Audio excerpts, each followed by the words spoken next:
I'm going to move on to my favourite topic, customers. Everybody has customers, right? If you don't have customers, you need to leave the room and go and find some because your business is going to struggle. Shanna's gone off to see a customer.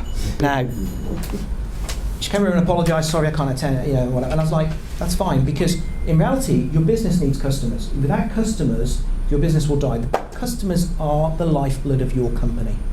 If anyone doesn't agree with that, we need to have a conversation. Because without customers, you can have the best product in the world, you've got no one to sell to, you're not going to do very well. You might win awards for being innovative and creative, but you're not going to do very well. Now, one of the things that people do is people talk to me about, we did some market research, and the market research says we need to do this, and we need to do this, and we need to do this. Great, okay. So what do you think you should do next? Well, we're going to build a strategy where we're going to deliver excellent service. Perfect. Do you believe that? Do you actually want to do that? Is everything you're doing focused towards excellent customer service? Lots of people think and create mission statements and value propositions and come with all great buzzwords, look really good, and they fail to stand by what they say they're going to do.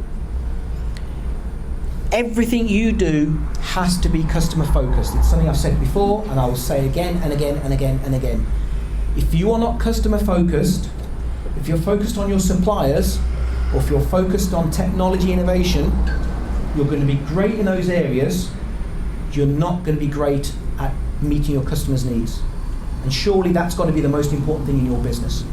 If you're going to a retail store, working with a lot of clients in retail, from the moment the client comes in, the experience, what they see around them, the good morning that your staff give them, the way the point of sale looks, everything has to be customer focused. If you produce a big point of sale like this, and it's so bloody complicated that customers can't read it, what's that going to do for you? You need to come back to the facts. You need to do something more like the Time Doctor's picture, which is a picture with a few words on, nice and easy. Everything you do must be customer focused. If you're not customer focused, you need to rethink this. If your business has a compass works off north, right? Rub out north, write customer there. Everything you do in your company should be focused on the customer. Okay, it's really important.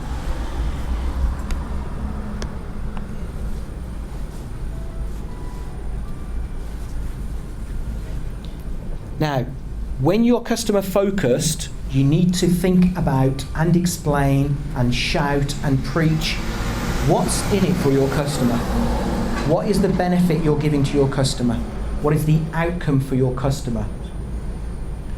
If you're so busy saying, I'm NA Consulting and we're amazing and we're fantastic and we're really slick and whatever, the customer's thinking, okay, I need to buy something, what's in it for me? The customer is focused on that.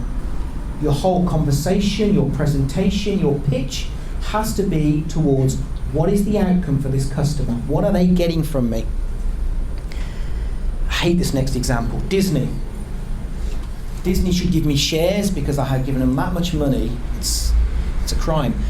When you go to Disney, whether you go to the Disney store, whether you watch a Disney movie or you go to Disneyland, everything is based around selling a bloody... What's the princess in Frozen? Elsa. I knew you know that. Everything is towards getting you into that shop at the end and selling something. They sell you the experience, the dream, the story, the fairy tale, whatever you want to say. Everything is built towards selling you that vision, that illusion. There's nothing in there where someone's going to fall off that trip. Everything you do must be customer focused. Now you've decided you're going to be customer focused, everyone's nodding their heads. You've also got to be clear on what your values and principles are as a company. So, are you going to be quality focused? Are you going to be volume focused? What does volume focused mean? Sound cheap. Say again, Mike? Stack 'em high, sound cheap. Stack 'em high, sell 'em cheap. Everyone gets volume based, right? We'll say Poundland, but I don't want to say Poundland don't do cheap stuff, but Poundland does volume sales. Quality sales would not be Poundland, I'll say Rackham's or Debenhams or something. They're looking for a different market. Apple, what does Apple sell? Apple doesn't sell laptops. Sell experience. Thank you. Apple don't sell laptops, because if you want to buy a laptop, go to PC World and buy a laptop. Buy the experience. And because people want to buy the experience, most people who buy Apple products, not me, I have to still look at the price tag, don't actually look at the price tag. They go in and they say, I want that one. And they buy it. And they walk out with it. And they know, when I come back, this is what's going to happen. When it breaks or when it fails, this is what's going to happen. Decide what your values are as a company and then stick to them. And preach them and breed them. And a term Gary Vaynerchuk uses all the time, which I now use all the time, those values become the religion of your company. I don't like saying that. I know religion is a tough topic for lots of people, but it is going to be the religion of your company. When people come in, if you're in retail, if it's happy, smiley, customer focused, it's got to be everything you do. Everything. You know, one of your staff is on a break and the customer comes in, well, they've got to be prepared to be smiley, happy. They've got to deal with it. Make it the religion of your company.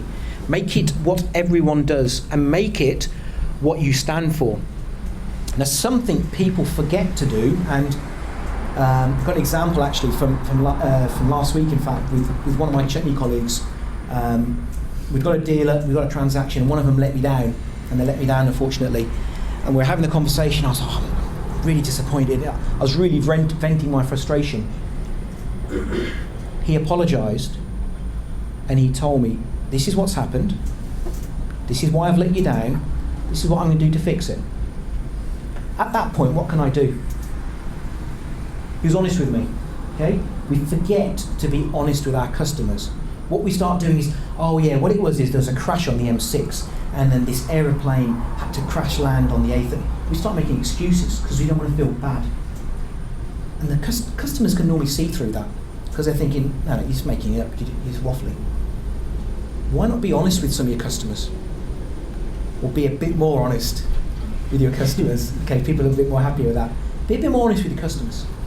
Because once you've apologised, once you've explained what you're going to do to fix it, and once you've even compensated them for your wasted time or your lost product, what are they going to say?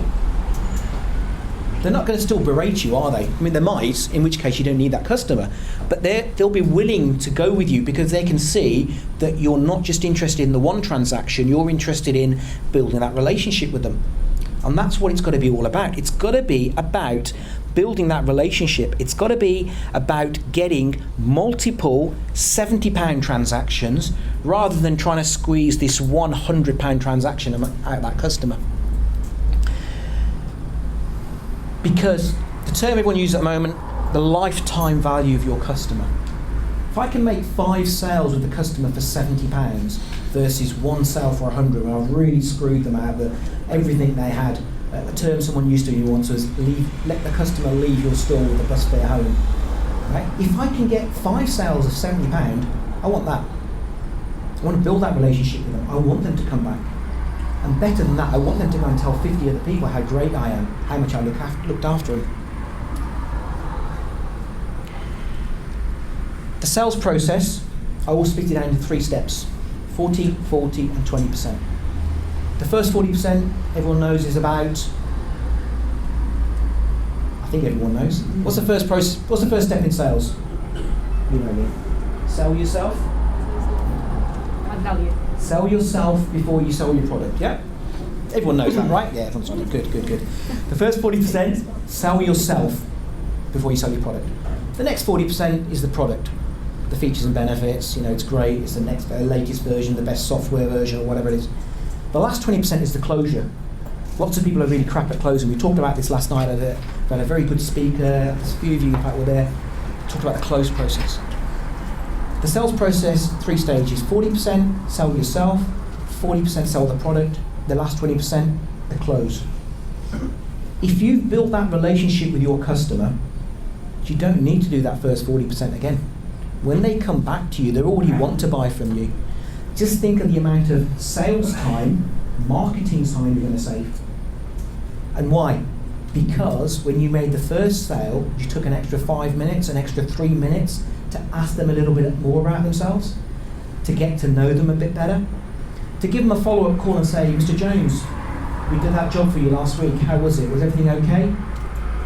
That's all it needs, and the amount of money you save is, you won't be able to measure it. The lifetime value of your customer is far greater than the single transaction value for that customer. Who uses Uber?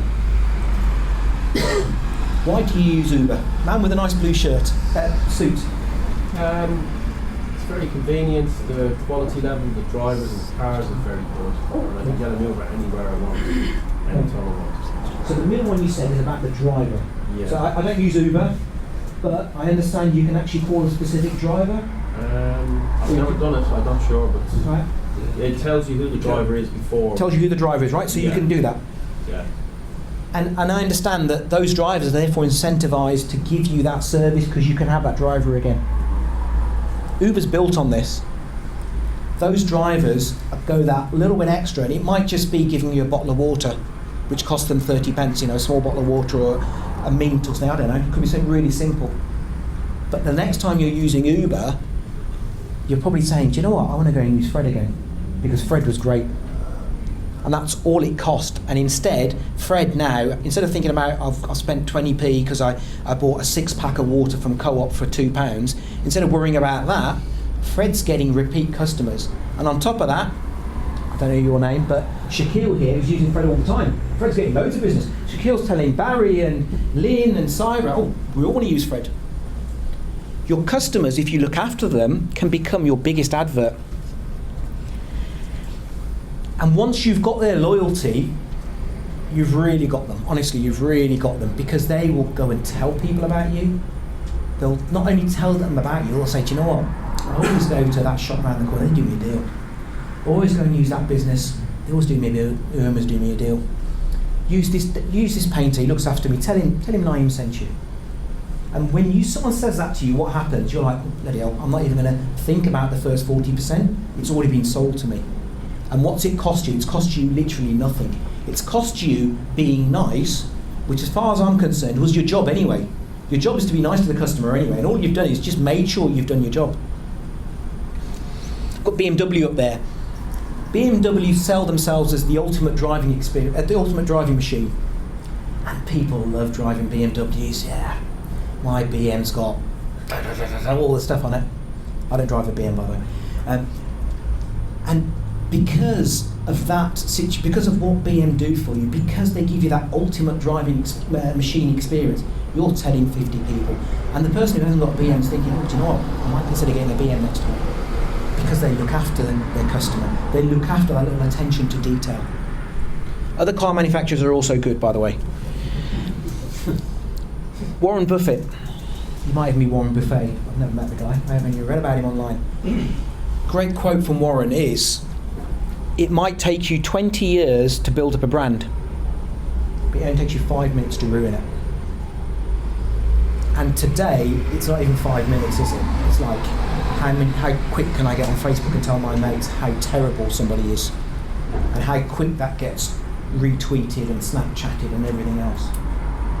And just imagine the amount of benefit you're going to get from doing your job in treating people fairly.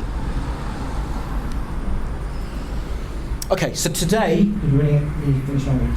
was all about talking to you about relationship building. It's following on exactly from what we've been talking about, networking. Your relationship building is so important. Nothing I've told you today is going to cost you any money. Okay? It's all going to be free for you to do. It's all about mindset changes. It's about how you deal with your suppliers, because when you work with your suppliers, you're treating them as partners, not suppliers. So when you ring them up on a Friday afternoon and it's really late and you've got a rush order and one of the deliveries has failed, and you say, look, can you do me a favour, mate? Can you stay over for another hour? I'll come and pick this up.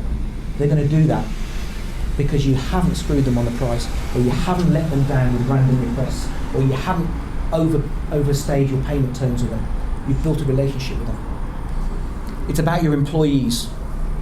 Because you've treated them so well, they feel part of your family, they represent you really well.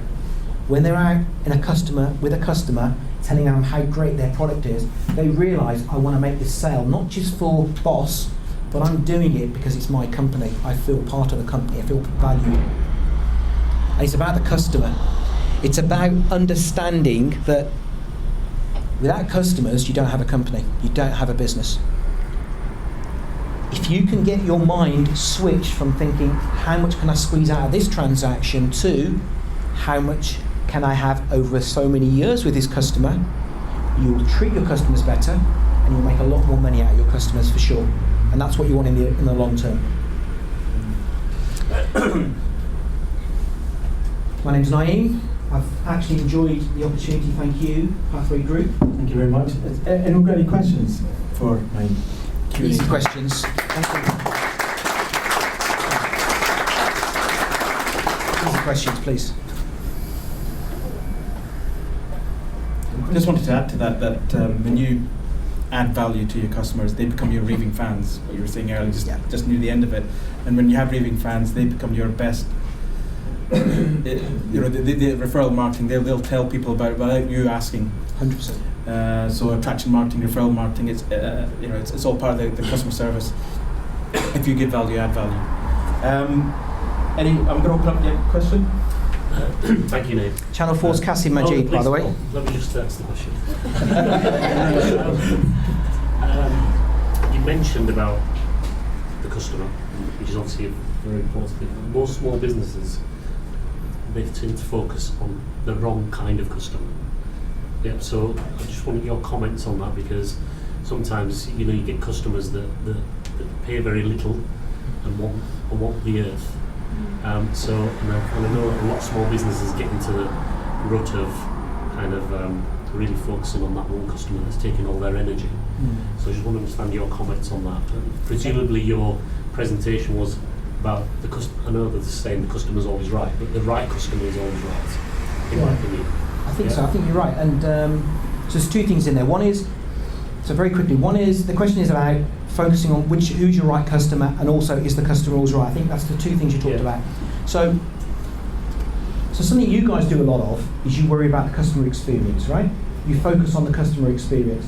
You try and make sure the customers come to you and the service you're delivering to them fits what they want. Now, it's very easy and again, not trying to be patronising, it's very easy giving someone the Rolls-Royce service when you know they can only afford the BM. Is that okay? I got away with that one? So, what's your business, what's your market? Now, we, for instance, NA Consulting, we're here today, but only 20% of our customers are below £1 million. The majority, 80% of our customers have more than £1 million turnover. But we're very clear on that, which is why our presentation, our pitch, is everything focused towards our customer. Now, the thing you've got to be careful of is that, depending on your product and your aspirations, of course, who are you focusing on? Are you trying to be everything to everybody? So, an example that my mentor uses all the time is, are you just putting your hand up for everything? Yeah, we can do that, we can do that, we can do that. Suddenly you become not a specialist, you become somebody who does everything. So because you become somebody who does everything, you sort of float into the background. I don't remember who you are. Whereas if you're a specialist digital marketing agency, you've got a wow zone. So that's definitely my view. You've got to focus. You've got to decide who your customers are, and then you've got to focus on it. It's very risky, but in the long term, it's more valuable, because otherwise, there's actually 100 other people out there trying to do the general stuff. We'll have a shop which does fireworks and lighters and milk and bread and clothes and shoes. Well, I'm going to go there and I'm going to get lucky. I'd rather go to a specialist who does shoes, for instance. Second part of your question was? Can't remember. Customer's always right. Is the customer always right? For me, the customer is not always right, unfortunately. But, so I've had to say no to a customer recently. I've said we can't work together, because at the end of the day, what I want is not what you want. Oh, but no, well, look, I'll help you find someone else. But what we work with is not what you want to do. And sometimes you've got to say no to people. It's actually for their benefit as well as yours. You could then spend 40-50% of your time working with that customer when you know it's not going to work. And that customer's also wasted their time. And if they're a small business, so in my industry, if they're a small business, they've suddenly blown all their budget on you. It's really dangerous to go and work with a supplier who doesn't fit what you want. So one of the things I said earlier was, you know, evaluate your supplier first. Sorry, David. Evaluate your supplier first. If I want to go and sell yachts, I've got to go and find a really good yacht seller, a yacht manufacturer. And if I just go down to the rag market and try and find someone there, you know, I'm in the wrong place. Because that supplier is going to represent my product. So for me, the customer's not always right. Focus on your customers, and you know, don't burn bridges as well. So that's the last thing I'm saying about it. Just like one more question. That's good. Zoe.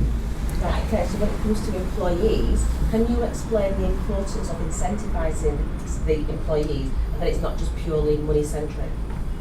It's not just purely money-centric. Yeah. Okay, so obviously money's the great thing, but staff actually don't always want money. They want to feel valued, they want to see progression, they want work-life balance. And so one of the businesses we have is a carpet business, and we can incentivise people to sell more by giving them commission-based sales. But what's happening is that people are becoming really greedy and they're trying to fleece customers. We don't want that either. So therefore you've got to put other things in place. How do you value them? Well, take their opinion. How do you value them? Understand what they want. Some people probably want to use you as a stepping stone. Some people want to progress. Have your reviews with your staff to say, what do you actually want to do? Right, I'd like to become a manager. Okay, let's think about a plan which gets you onto the management route. It might mean you're going to leave my company, but at least it shows me that in the time you're with me, you're going to be 100% focused, rather than every opportunity you'll get, you're looking for a job to leave me. So I would look and understand what your staff want, and then you work out what incentivises them. There are people who genuinely have family and other things, and that's the most important thing in the world to them, and that's what they want to do. Great. But they can add value to you if you just understand how to tap that. Does that answer the question? Thank you. Thanks very much, Naeem. One round of applause for Naeem, please. Thank you very much.